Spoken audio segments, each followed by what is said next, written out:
So Paulownia wood trees, BioEconomySolutions, South Carolina. Wanted to show you an instance of harvesting. But everyone always talks about monocropping. But what happens when you use agroforestry as your guide? Well, you get this, a very lush, thick forest with not only Paulownia trees, but native species as well. And when you cut down the Paulownia tree, just like these examples here, where you can see this was a very large tree. This is the bottom of the stump. And here are the roots that we harvest as well. But what do you see here?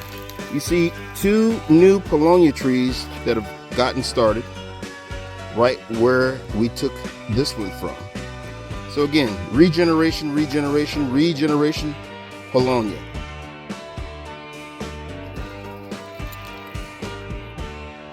BioEconomy Solutions, South Carolina. See for yourself. If you don't know about Paulownia wood trees, get to know them.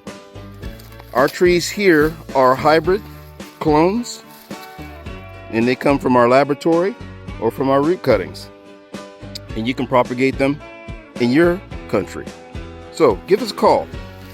BioEconomy Solutions, 843-305-4777, 843-305-4777.